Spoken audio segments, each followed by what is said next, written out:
이스라엘이 시딤에 머물러 있더니 그 백성이 모압 여자들과 음행하기 시작하니라. 그 여자들이 자기 신들에게 제사할 때에 이스라엘 백성이 행함에 백성이 먹고 그들의 신들에게 제사하고 이스라엘이 바알볼에게 가담한지라 여호와께서 이스라엘에게 진노하시니라.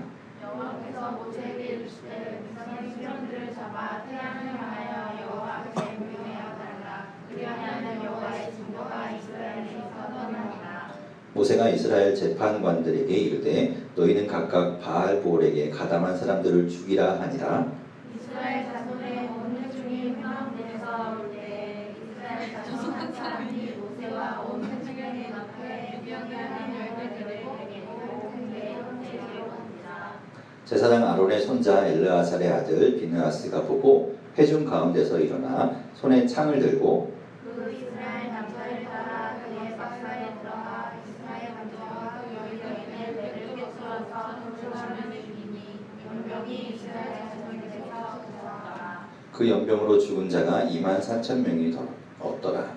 여호와께서 모세에게 말씀하여 이르시되 제사장 아론의 손자 엘르아살의 아들 비느하스가 내 질투심으로 질투하여 이스라엘 자손 중에서 내 노를 돌이켜서 내 질투심으로 그들을 소멸하지 않게 하였도다. 그러므로 말하라. 내가 그에게 내 평화의 언약을 주리니 함께 읽겠습니다. 그와 그의 후손에게 영원한 제사장 식분의 언약이라. 그가 그의 하나님을 위하여 질투하여 이스라엘 자손을 속죄하였음이니라. 아멘. 네, 가슴에 손을 얹고 저를 따라서 함께 하시겠습니다. 하나님은 나를 사랑하십니다. 하나님은 나를 사랑하십니다. 나는 그 사랑 안에 있습니다. 나는 그 사랑 안에 있습니다. 하나님은 오늘 나에게 말씀하실 것입니다. 하나님은 오늘 나에게 말씀하실 것입니다. 그 말씀에 생명이 있습니다. 그 말씀에 생명이 있습니다. 그 말씀에 능력이 있습니다. 그 말씀에 능력이 있습니다. 나의 마음을 하나님께 활짝 엽니다. 나의 마음을 하나님께 활짝입니다. 나의 생각을 예수님께 집중합니다. 나의 생각을 예수님께 집중합니다. 들은 만큼 변하고 그만큼 변하고 들은 만큼 새로워집니다. 그만큼 새로워집니다. 아멘. 예. 근데 이게 저희가 큐티 본문으로 하고 있잖아요. 민수기 본문을 우리가 계속 하고 있는데 그 큐티 책 보면 여러분 소그룹 모임하는 그 본문이 있어요. 매일매일 하는 거 말고 그걸 가지고 제가 설교를 하거든요. 근데 참 묘하게도 얘기가 다 비슷비슷해. 그렇죠? 지금 읽어봐도 다 비슷비슷한 내용이. 그러니까 왜 이렇게 다 비슷비슷한 내용이 있지? 이게 참 신기한 게요. 여러분 사람 사는 게 다 똑같아요. 비슷비슷한 일이 계속 반복돼. 잘못된 것도 계속 반복되고요. 이게 별반 다르지 않다는 거죠. 자, 지난주에 우리가 나누었던 이야기는 민수기 21장에 있었던 사건 이야기죠. 그 사건 이후에 이제 그 21장 이야기했고, 이 주중 큐티 본문에 무슨 일이 있었냐면 22장부터 24장까지 말씀에 발람이라는 사람과 발락이라는 사람이 이 이름 되게 헷갈려요, 여러분. 발람하고 발락하고 하필이면 이름도 비슷해갖고 이 사람인가 막 이렇게 헷갈리는데 저는 이렇게 외워요. 발락은 발악한다고 어떻게든지 막 이스라엘을 어떻게 해치려고 막 발악하는 사람이 발락이고 발람은 발락 까져갖고 돈 밝히고 막 이랬던 사람이 발람이에요. 어쨌든 그렇게 이제 헷갈리지 않게 그 두 사람 이야기가 22장부터 24장까지 말씀인데 무슨 얘기인가 하면 이런 얘기예요. 지금 우리가 읽은 본문에도 그렇지만 이제 이스라엘 백성들이 어디에 머물러 있냐면 어디인지 나 언제 한번 여기서 지도를 하나 그려놔야겠다. 계속 그 얘기가 나오니까 자 이제 요단강이 이렇게 있어요. 남북으로 요단강이 이렇게 있고 그 요단강 이제 저쪽이 지중해라고 하면 요단강과 지중해 사이가 가나안 땅이에요. 근데 이스라엘 백성들은 요단강을 건너기 전 여기 모압 평지라는 곳에 지금 머물러 있는 거예요. 그러니까 가나안 땅에 들어가기 전에 요단강을 건너지 못하고 아직 여기 이제 대기하고 있는 상태인 거죠. 거기 머물러 있는 그때의 이야기예요. 근데 모압 평지라는 곳에 머물러 있는데 그 이름에서도 알 수 있지만 그 땅이 누구의 땅인가 하면 모압 족속의 땅이에요. 지금 이스라엘 백성들이 남의 족속 땅에 들어와 있는 거예요. 뭐 한두 명이 아니잖아요. 엄청 많은 사람들이 그 땅을 이렇게 평지에 거기 머물러 있는 거예요. 거기서 막 진치고 있는 거죠. 그 모압 족속의 왕이 누군가 하면 제가 얘기한 발락이라는 사람이 왕이에요. 이 자기가 볼 때 웃기잖아요. 남의 땅에 지금 이스라엘 백성들이 들어와 있는 거야. 어떻게든지 얘를 몰아내거나 아니면 어떻게 하고 싶은데 그 전에 우리가 지난 시간에 보았지만 아모리 족속하고 바산 족속을 무찌르고 이스라엘 백성들이 거기 와 있는 거거든요. 그러니까 얘네들 함부로 못 하겠는 거예요. 전쟁했다가는 혹시 이게 반격을 당해서 내가 질 수도 있으니까 섣불리 덤비질 못하고 어떻게 해야 되나 저것들을 어떻게 하지? 이게 좀 울려요. 소리 조금 줄여주세요. 그러니까 어떻게 해야 되나 막 이렇게 고민하고 있는 거예요. 자, 그럴 때 이제 이 발락이 왕이 요 책을 생각해냅니다. 그게 뭐냐면 여러분 알죠? 옛날에는 주술적인 방법으로 저주를 걸어서 걔네들을 막 이렇게 괴롭히는 거 있잖아요.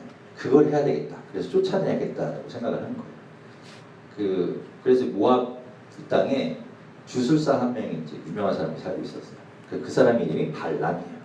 발람을 데리고 와서 이 발람을 시켜서 저 이스라엘 백성들을 좀 저주하게 만들자. 그래서 좀 쫓아내자라고 하는 거죠. 손 안 대고 코 풀려고 하는 거예요. 그래서 이제 발람이 불러왔어요.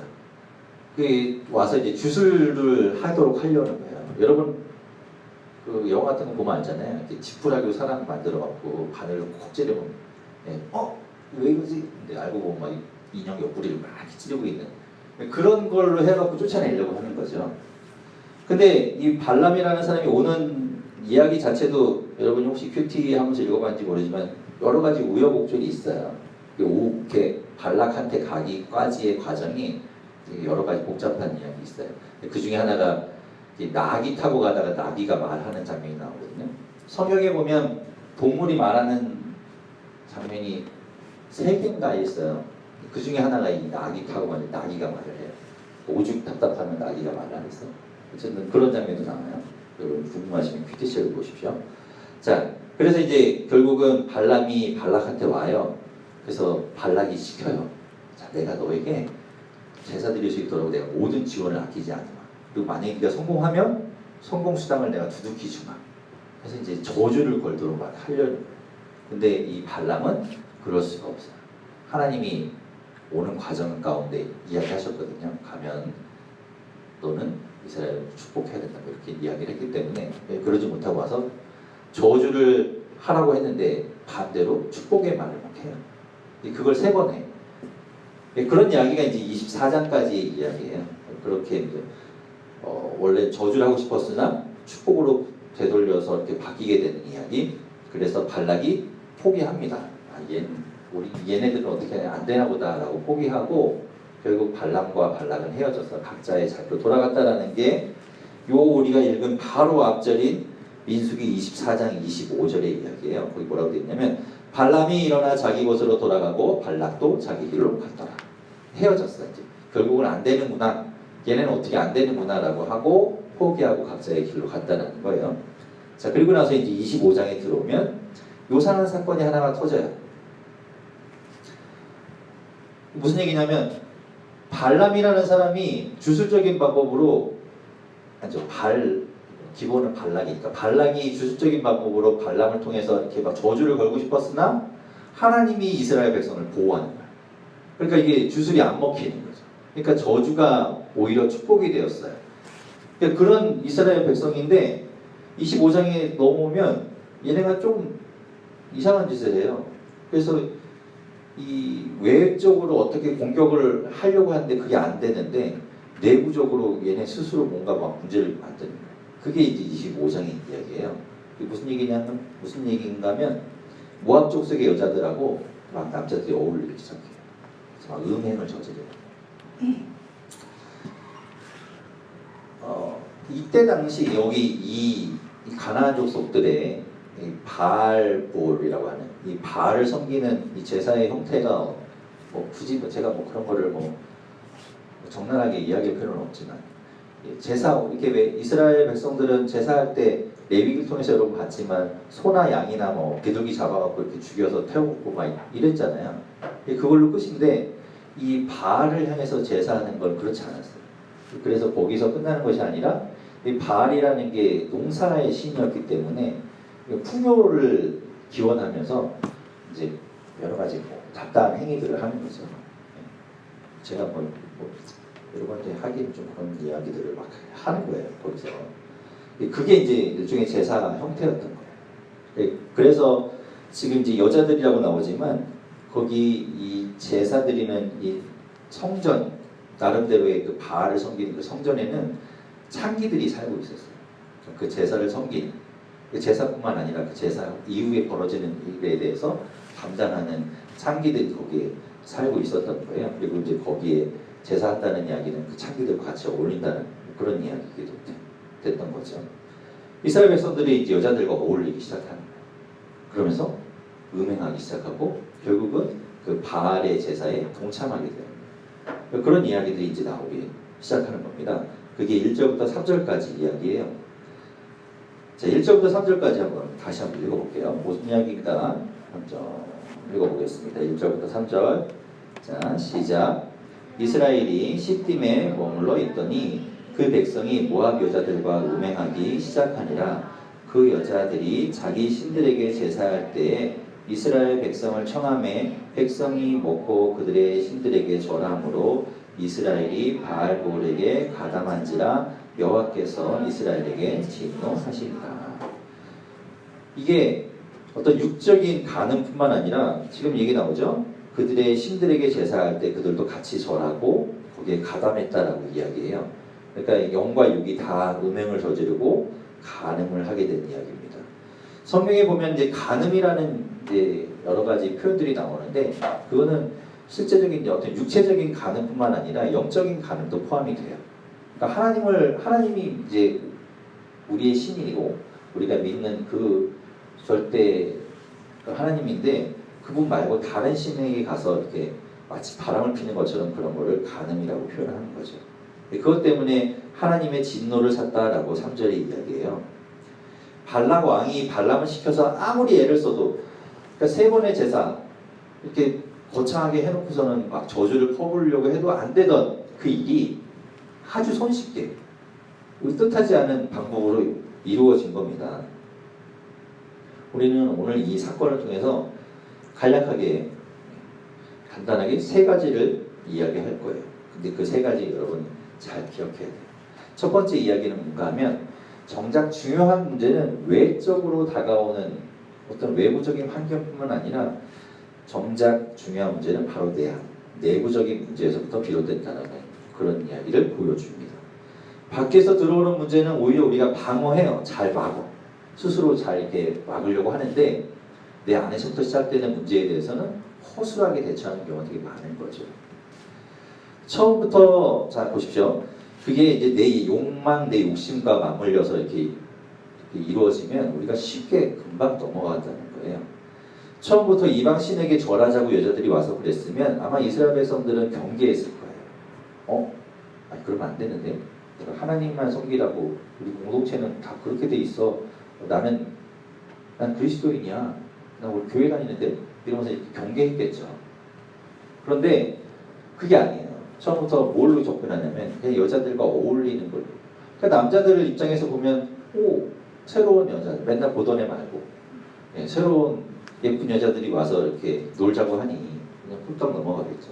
놀다가 보니 우리 제사들인데 같이 가자 이런 식으로 어울렸던 거예요.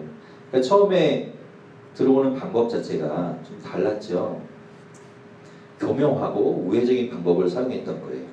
여러분 여기 딱 보면 저는 이걸 보는데 신천지가 생각났어요. 제가 여러분 신천지 그 동영상 그 신천지에 있다가 빠져나온 그 전도사 이야기 한번 제가 보여줬잖아요.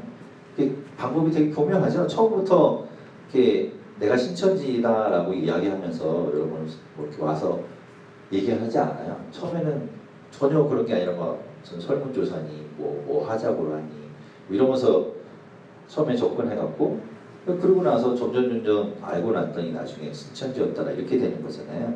똑같아요. 이들이 사용하는 수법이. 그러니까 여러분 정말 우리가 조심해야 되는 건 어쩌면 외부적인 요인에 의해서 바깥에서 나를 이렇게 유혹하고 공격하는 것도 중요하지만 내 안에서부터 내 욕심 때문에 벌어지는 거에 대한 것도 경계를 잘 해야 된다는 거예요. 근데 그걸 오늘 말씀 통해서 우리가 잊지 않아야 됩니다. 방심하면 안 돼요. 이게 우리가 조심해야 되는데 나는 괜찮아. 나는 그런 거 잘 안 넘어가. 내가 누군데? 라고 우리가 방심하면서 후딱 넘어가는 경우가 되게 많아요. 여러분이 좋아하는 그거 있잖아요. 여러분 좋아하는 거. 그걸 통해서 여러분 틈이 벌어지기 시작하는 거예요. 자, 두 번째로 우리가 잊지 않아야 되는 거예요. 기억해야 되는 건 뭐냐면 하나님이 우리를 지키시고 복을 주시죠. 여러분 그거 믿잖아요. 하나님이 여러분을 보호하셔요. 절대 여러분을 그냥 이렇게 내팽개치거나 포기하지 않아요.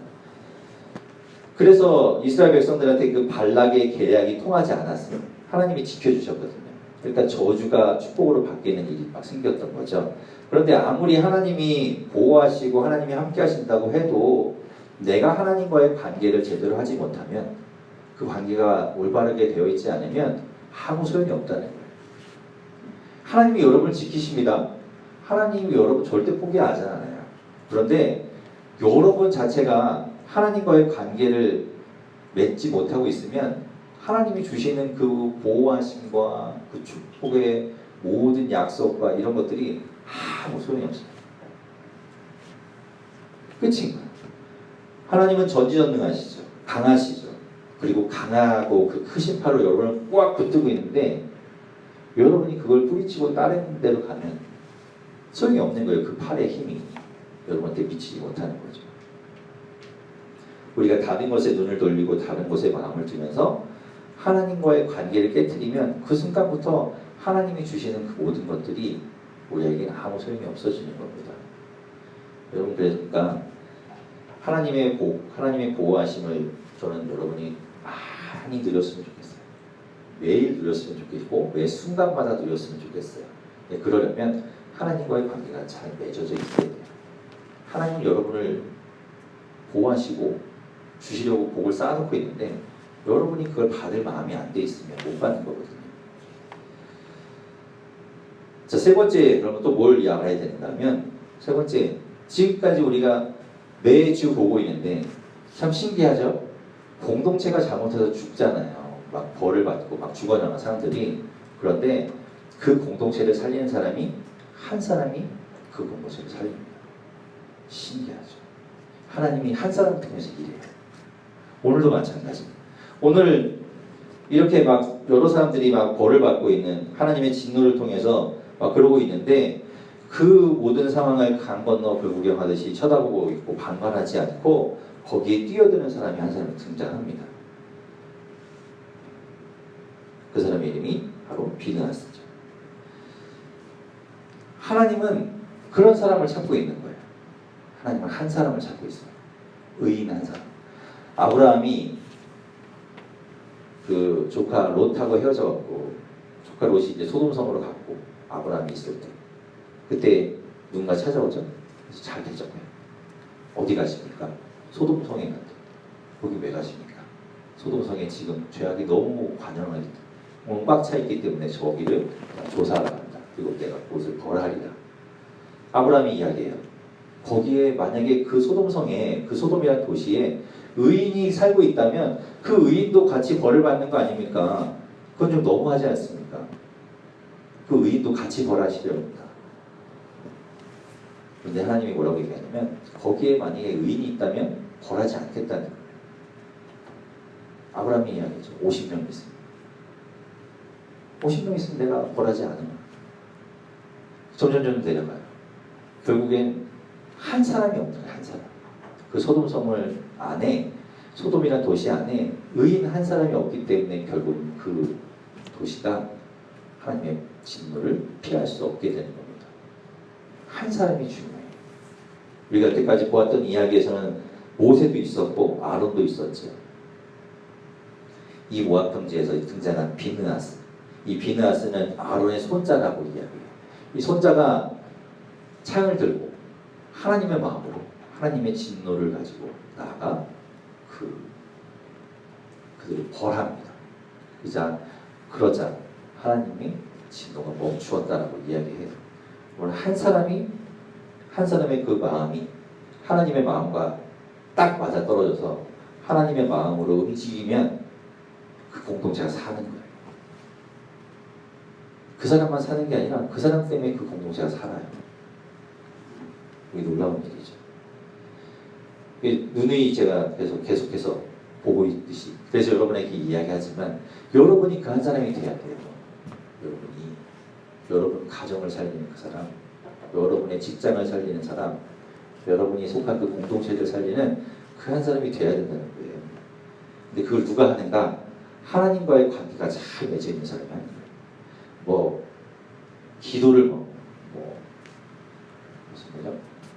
기도를 엄청 했던 사람, 아니면 성경을 100번 읽은 사람이 하는 게 아니라 하나님과의 관계가 잘 맺어 있는 그 사람이 하나님의 마음을 가지고 살아가면 그 공동체가 사는 거라고. 여러분이 그걸 해야 되는 거죠. 그걸로 이 공동체가 살아나는 거예요. 오늘 이야기가 그거예요. 그 세 가지를 여러분에게 들려드리려고 했던 겁니다. 근데 오늘 이야기는 놀라운 반전이 하나 숨어 있어요. 이제 발락과 발람의 이야기를 여러분에게 들려줬는데, 그 발락과 발람이 이제 서로 포기해서 각자의 길로 갔다라고 24장의 마지막 절에 이야기하고 끝났는데, 31장에 가면 놀라운 반전을 이야기해요. 자, 그들이 이제 모든 걸 다 포기하고 간 것처럼 보이는데 결국엔 이 발람이 발락의 요청을 들어줬나 봐요. 그래서 이제 주술적인 방법으로는 안 되니까 뭔가 요책을 생각한 게 아마 여자를 통해서 이렇게 하자라고 한 것 같아요. 그걸 아마 발람이 계획을 해서 한 것 같아요. 그것 때문에 어쨌든 그 계략에 따라서 성공했죠. 몇 명이 죽었냐면 연병이 돌아서 24,000명이 죽어요. 그러니까 진짜 전쟁하지 않고 24,000명을 죽인 거야. 자기네들끼리 내부적으로 막 문제를 일으켜갖고 하나님의 진노를 사서 죽게 만든 거니까 성공한 거죠. 그래서 이제 제가 성경도 스포라고 해야 되나? 스포일 수 있지만 민수기 31장 16절에 보면 이렇게 말해요. 보라, 이들이 발람의 꾀를 따라 이스라엘 자손을 부올의 사건에서 여호와 앞에 범죄하게 하여 여호와의 회중 가운데 연병이 일어나게 하였느니라. 발람의 꾀를 통해, 이게 나중에 알고 보니 발람의 꾀였다 라는 게 드러난 거죠. 그래서 발람 나중에 죽여요, 이스라엘 자손들이. 어쨌든 그런 이야기. 하나님은 우리를 향한 시험을 주십니다. 하나님이 주시는 시험은 어떤 시험일까요? 우리를 좋게 만들려는 시험이겠죠. 여러분에게 여러분 망하게 하려고, 어떻게든지 못되게 하려고 주시는 시험은 아닐 거예요. 이제 그런데 우리를 힘들게 하는, 물론 시험도 사탄이 우리에게 주기도 하죠. 그런데 하나님이 우리에게 주시는 여러 가지 시험들, 유혹들, 그리고 우리를 힘들게 하는 사탄의 시험들, 그런 모든 시험 앞에서 우리가 기억해야 되는 것, 오늘 세 가지를 이야기했어요. 첫 번째는 뭐냐면, 외적인 공격도 문제가 있지만 내부적으로 내 마음이, 내 욕심이, 내 욕망이 시작되는 그 지점에서 만나게 되는 그 점으로 인해 우리 안에 죄가 들어오고 문제가 시작된다는 겁니다. 그게 결국 아주 그 바늘구멍 같은 그게 큰 구멍으로 커지게 되는 거예요. 두 번째 기억해야 되는 거, 하나님이 우리를 지키고 보호하세요. 그리고 복 주세요. 여러분 그거 믿으셔야 돼요. 그런데 그 복을 누리고 그 보호하심과 하나님이 함께 하심을 누리려면 하나님과의 관계가 잘 돼 있어야 돼요. 여러분이 하나님이 주시는 그 복을 누려야 되는데 하나님과 관계가 제대로 안 돼 있으면, 틀어져 있으면 아무 소용없어요. 여러분한테. 그 약속이 여러분의 약속이 아닌 게 되는 거예요. 여러분이 하나님과의 관계를 잘 맺지 않으면 아무것도 아니라는 겁니다. 다 소용이 없다는 거예요. 그리고 세 번째, 우리가 계속해서 보고 있는 것처럼 하나님의 마음을 가진 한 사람이, 하나님의 마음을 가지고 하나님과 같은 시점을 바라보는 그 한 사람이 공동체를 살려요. 하나님이 이 이스라엘 백성들이 하는 짓을 보고 진노하시는데 옆에서 하나님과 같은 시점으로 같은 마음으로 진노하는 사람이 그 공동체를 살리는 거예요. 하나님이 진노하는데 옆에서 보면서 뭐 저런 거 갖고 그래. 저 정도는 괜찮지 않아? 하나님의 마음과 합하지 않으면 그 사람을 통해서 일하지 않아요. 하나님은 하나님의 마음을 갖고 있는, 하나님의 눈을 가지고 있는 그 사람을 통해서 일하신다고요. 그 사람은 어떤 사람인가? 하나님과 관계가 잘 되어 있는 사람이 하나님의 마음을 갖는 사람이에요. 당연히 그렇겠죠. 안 그러면 하나님의 마음을 가질 수 없으니까. 여러분 이 세 가지를 잘 기억하십시오. 그래서 여러분 스스로 단단한 사람이 되어야 돼요. 좀 마음을 지키는 사람. 밖에서 들어오는 유혹도 있고 공격도 있지만 여러분 마음 안에서부터 시작되는 그 여러 가지 유혹과 여러분 스스로 생겨나는 그 욕심으로 인한 여러 가지 죄로부터 여러분 스스로 단단한 사람이 되어야 돼요. 그리고 강한 사람이 되어야 됩니다. 그리고 올바른 사람이 되어야 돼요. 하나님과 관계를 맺으려면 여러분 올바르게 살아야 돼요. 하나님 앞에서. 그렇지 않으면 올바른 관계가 되지 못해요. 그렇게 될 때 여러분을 통해서 하나님이 일하시고 여러분을 통해서 공동체가 살아나요. 여러분이 일하고 있는 그 직장이, 여러분이 있는 그 학교가 여러분 볼 때 어떤지 모르겠지만 하나님이 그곳에 여러분을 보내서 그 공동체를 살리기를 원하고 계시다는 겁니다. 여러분이 그런 사람이 되기를 바라요.